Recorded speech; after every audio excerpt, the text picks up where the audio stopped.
নমস্কার, আমি মুকেশ। আবারও একটি নতুন ভিডিওতে আপনাকে স্বাগত।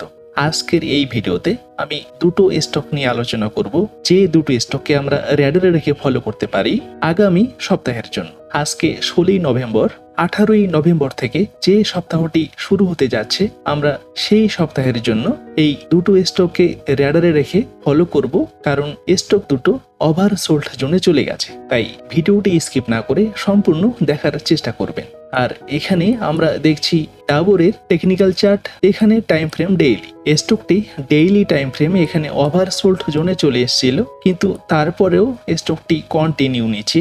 এখানে 52 উইক লোয়ের যে লেভেলটি আছে, এই লেভেলের আশেপাশেই অলরেডি চলে এসছে। 52 উইক লো এখানে 489, আর স্টকটি দাঁড়িয়ে আছে 508-এ। তো আমরা যারা ডেইলি টাইম ফ্রেমে এখানে এন্ট্রি করেছিলাম, কারণ এখানেই স্টকটি ওভারসোল্ড জোনে চলে এসছে। আমরা যদি এখানে 27শে সেপ্টেম্বরে এন্ট্রি করে থাকি, তো স্টকটি এখানে দেখুন 19% নিচে চলে এসছে।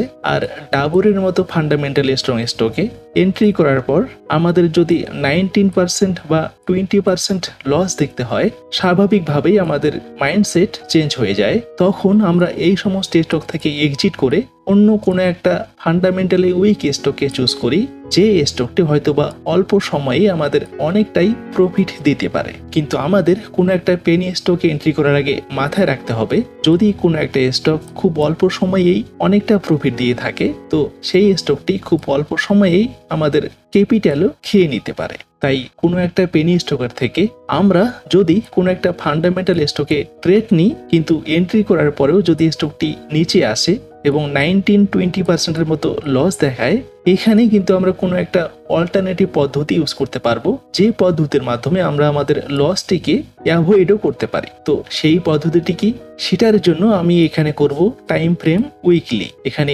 ডেইলি আছে, আমি টাইম ফ্রেমটিকে করে নিচ্ছি উইকলি। এখানে ক্লিক করলেই টাইম ফ্রেমটি হয়ে গেছে উইকলি। আর উইকলি টাইম ফ্রেমে স্টকটি যেখানে দাঁড়িয়ে আছে, এখানেই 8ই এপ্রিলের যে সপ্তাহটি ছিল, এই সপ্তাহে এই লেভেলে এসেছিল। ঠিক এখানেই 23শে অক্টোবর 2023-এ এই লেভেলটিকে টাচ করে এখানে একটু আপ মুভ দিয়েছিল। আমরা যদি আরো একটু পিছনে যাই, এখানে মে 2023-এ এই লেভেলে টাচ করে এখানে একটু আপ মুভ দিয়েছিল। আমরা যদি আরো একটু পিছনে যাই, এখানে 13ই জুন 2022-এ এই লেভেলকে টাচ করে এখানে একটু আপ মুভ দিয়েছিল। তো 22 থেকে 24 পর্যন্ত স্টকটি এখানে সুইং হাই এবং সুইং লো তৈরি করেই যাচ্ছে। আর কারেন্ট এই পজিশনে আমাদের একটি এখানে গ্রিন সিগন্যাল জেনারেট হয়ে গেছে, যে সিগন্যাল আমাদের এটি বোঝাচ্ছে যে এখানে স্টকটি ওভারসোল্ড জোনে চলে গেছে আর এখান থেকে আপ মুভ হওয়ার সম্ভাবনা আছে। এটি কখনোই গ্যারান্টি নয়, আর সে কারণেই আমরা এই স্টকটিকে র্যাডারে রেখে ফলো করতে পারি। এন্ট্রি করা না করা আমাদের প্রত্যেকেরই নিজস্ব সিদ্ধান্ত। আর আমরা যদি এই স্টকটির প্রিভিয়াস লেভেলগুলো দেখতে চাই, এখানে একটু জুম আউট করে এখানে দেখুন 6ই মে 2019, এই 6ই মে 2019-এর সপ্তাহটি ওভারসোল্ড জোনে চলে গেছিল। আর নেক্সট সপ্তাহ থেকে স্টকটি আপ মুভ দেওয়া শুরু করেছিল। আর এটি সেই লেভেল 29শে অক্টোবর 2018-এ স্টকটি এখানে একটি সুইং লো তৈরি করেছিল, আর এই লোয়ের পাশে এসেই এই স্টকটি এখানে আপ মুভ দিয়ে দিয়েছিল। আর এটিকে আমরা সাধারণত সাপোর্ট লেভেল বলে থাকি। এখানে আর একটু জুম আউট করে দেখে নেওয়ার চেষ্টা করব। এখানেও একটি আমরা গ্রিন সিগন্যাল দেখতে পাচ্ছি 18ই জানুয়ারি 2016।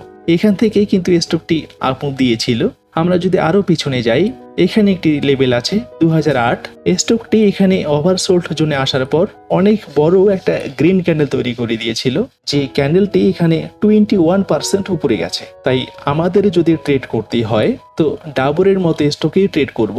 আমরা যদি এখানে এন্ট্রি করার পর 19% লসে থাকি, তো আমরা এই পদ্ধতিটিকে অবলম্বন করতে পারি, যে পদ্ধতির মাধ্যমে আমরা এখানে যে লসটি আছে এই লসটিকে মিনিমাইজ করতে পারি। কিন্তু আমরা এখানে তখনই এন্ট্রি করার ক্ষমতা রাখবো যদি কিনা আমরা এখানে মানি ম্যানেজমেন্ট ফলো করে এন্ট্রি করেছি। যদি আমার সমস্ত ক্যাপিটাল এখানে লাগিয়ে দিয়ে থাকি, এখানে কিন্তু আর আমার এন্ট্রি করার কোনো ক্যাপাসিটি থাকবে না। তাই প্রত্যেকটা এন্ট্রির আগে আমাদের মানি ম্যানেজমেন্ট করে নেওয়া খুবই জরুরি। আমরা এখানে আরেকটি স্টকের টেকনিক্যাল চার্ট দেখছি, যেখানে টাইম ফ্রেম ডেইলি। স্টকটি কোলপাল মানে কলগেট, আর স্টকটির চার্ট এখানে দেখুন যেভাবে নিচে আসছে, স্টকটি আর পিছু ফিরে তাকাচ্ছে না, কন্টিনিউ নিচে। আর স্টকটি এখানেই একটি গ্রিন সিগন্যাল তৈরি করে দিয়েছিল, যে সিগন্যালটি ইন্ডিকেট করে দিয়েছে যে স্টকটি এখানে ওভারসোল্ড জোনে গেছে আর এখান থেকে একটি আপ মুভ হওয়ার সম্ভাবনা ছিল। কিন্তু স্টকটি তারপরেও নিচে, এখানে আরো একটি গ্রিন সিগন্যাল তৈরি করতে পারে, কিন্তু তারপরেও স্টকটি নিচে যেতে পারে। তো এখানে আমরা কি করতে পারি, এখানেও আমরা স্টকটির টাইম ফ্রেম চেঞ্জ করে উইকলি টাইম ফ্রেমে দেখে নেওয়ার চেষ্টা করব। স্টকটি এখানে উইকলি টাইম ফ্রেমে গ্রিন সিগন্যাল জেনারেট করে দিয়েছে, তার মানে এই নয় যে এখান থেকে স্টকটি উপরে যাওয়া শুরু করবে। এর জন্য আমাদের প্রিভিয়াস লেভেলগুলো দেখে নিতে হবে একটু। আমি যদি একটু পিছনে যাই, এখানে দেখুন 1 নভেম্বর 2021, 1 নভেম্বর 2021 এই সপ্তাহে স্টকটি ওভারসোল্ড জোনে চলে গেছিল, কিন্তু তারপরেও 5-6 সপ্তাহ ধরে এখানে স্টকটি নিচে। তারপর যদিও স্টকটি একটু আপ মুভ দেওয়ার চেষ্টা করেছিল, কিন্তু অনেক দিন পর এখানে একটি আপ মুভ দিয়েছে।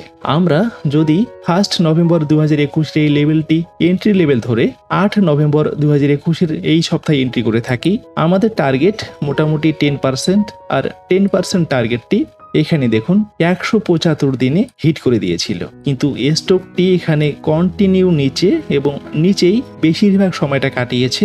এখানে অল্প সময়ের মধ্যেই আমাদের টার্গেটটি হিট করে দিয়েছিল। ঠিক একই রকম উদাহরণ যদি আমরা পিছনে দেখতে চাই, এখানে দেখুন, এখানে আমরা পরপর দুটো গ্রিন সিগন্যাল দেখতে পাচ্ছি। এখান থেকে তো খুব সহজেই টার্গেটটি হিট করে দিয়েছিল, কিন্তু এখান থেকে খুব সহজে টার্গেটটি হিট করেনি, অনেক দিন সময় নিয়েছিল। তাই কারেন্ট যে লেভেলটি আছে, স্টকটি যেভাবে নিচে নামছে এখানে আরো স্টকটি নিচে যেতে পারে, কিন্তু আমরা স্টকটিকে র্যাডারে রেখে ফলো করতে পারি। যখনই কোনো একটা রেড ক্যান্ডেলকে এখানে ব্রেক করে দেবে, আমরা সেই সমস্ত লেভেলকে এন্ট্রি লেভেল ধরে নিয়ে চিন্তা ভাবনা করতে পারি এন্ট্রি করার। তবে আমি কোনোভাবেই রিকমেন্ড করছি না, আমি শুধু লার্নিং পারপোজ এই স্টকগুলোকে নিয়ে আলোচনা করছি। আপনি যদি এই সমস্ত স্টকে ট্রেড করেন, অবশ্যই নিজস্ব অ্যানালাইসে ট্রেড করবেন। তো আজকের মতো এইটুকুই। ভিডিওটি যদি ভালো লাগে লাইক ও শেয়ার করবেন, কমেন্ট বক্সে আপনার মতামত জানাবেন। দেখা হচ্ছে নেক্সট ভিডিওতে। ধন্যবাদ, ভালো থাকবেন।